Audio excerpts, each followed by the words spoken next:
recent developments concerning the ongoing conflicts in the Amhara region, we have received distressing reports that shed light on the deteriorating humanitarian situation in various areas. It is essential to stay informed about these events, despite their distressing nature, in order to better understand the complexities of the situation and work towards a peaceful resolution.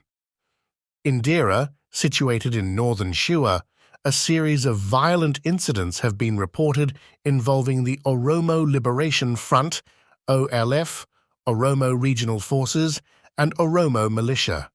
Shockingly, they have been responsible for the deaths of 10 Amhara civilians and the kidnapping of nearly 100 others.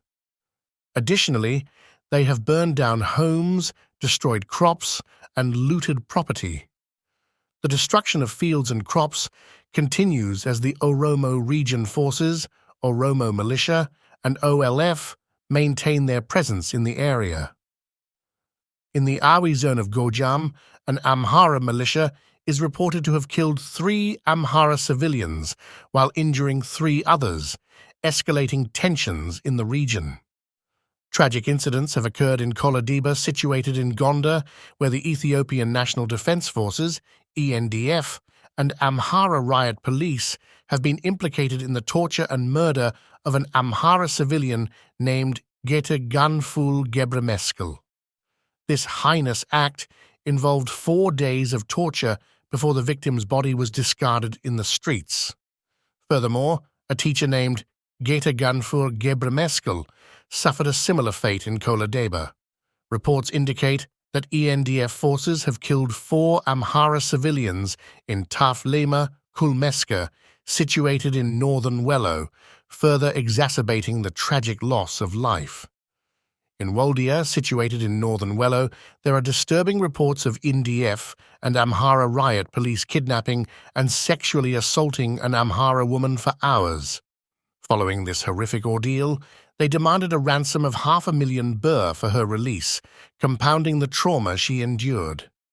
The situation in Arbit, situated in northern Wello, remains tense, with reports of a woman losing her life due to gunfire between ENDF and Fano forces, illustrating the volatility of the region.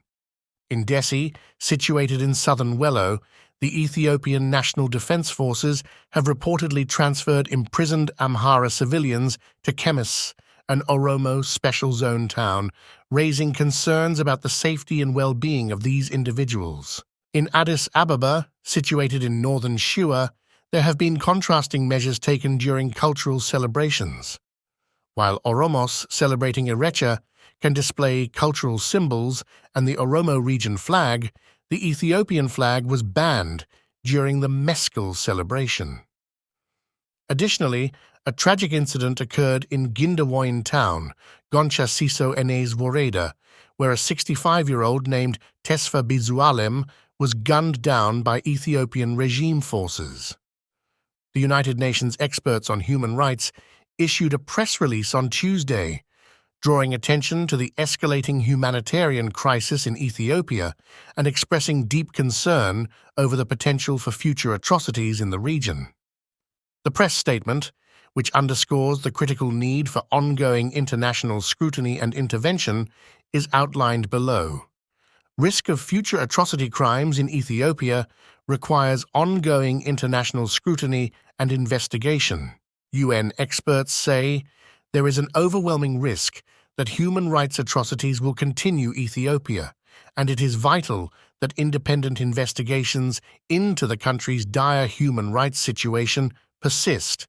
The International Commission of Human Rights Experts on Ethiopia warned in a new report today. We are gravely concerned about the situation in Ethiopia and the potential for future atrocities, said Mohammed Chande Othman, chairperson of the Commission. Our report shows that the overwhelming majority of risk factors for future atrocity crimes are present in Ethiopia, including ongoing serious violations, widespread violence and instability, and deeply entrenched impunity. The warning issued by the Commission follows a prior report presented to the UN Human Rights Council earlier this month, which conclusively found evidence of war crimes and crimes against humanity committed in Ethiopia since November 3, 2020. The latest comprehensive findings are the result of a meticulous assessment of the risk factors for atrocity crimes, which are considered the gravest offences against humanity, encompassing genocide, war crimes, and crimes against humanity as defined within the UN Framework of Analysis for Atrocity Crimes. The Commission's report has revealed that all 8 common risk factors, as well as the majority of specific risk factors, are currently present in Ethiopia. There is a very real and imminent risk that the situation will deteriorate further, and it is incumbent upon the international community to ensure that investigations persist so human rights violations can be addressed and the worst tragedies averted, emphasized Stephen Ratner, an expert within the Commission. Despite the signing of a cessation of hostilities agreement nearly a year ago, the Commission has determined that serious violations persist in the Tigray region. It has verified the continued presence of Eritrean forces in Ethiopia, coupled with ongoing atrocities against civilians, including but not limited to rape and other forms of sexual violence. The Commission has also expressed deep concern regarding the deteriorating situation in the Amhara region, which includes emerging reports of extrajudicial killings and mass arrests. Many of the underlying structural causes of violence and conflict in the region remain unaddressed. One of the Human Rights Council's most important roles is to help prevent human rights violations and respond to human rights emergencies, emphasized Radhika Kumaraswamy, an expert within the Commission. The situation in Ethiopia clearly merits such attention, and it is vital that this continues. The mandate of the Commission, initially established by the Human Rights Council in 2021, is set to expire at the conclusion of the Council's 54th session on October 13, 2023. The urgency and gravity of the situation in Ethiopia underscore the critical need for continued international attention and intervention to prevent further atrocities and protect the human rights of those affected by the crisis.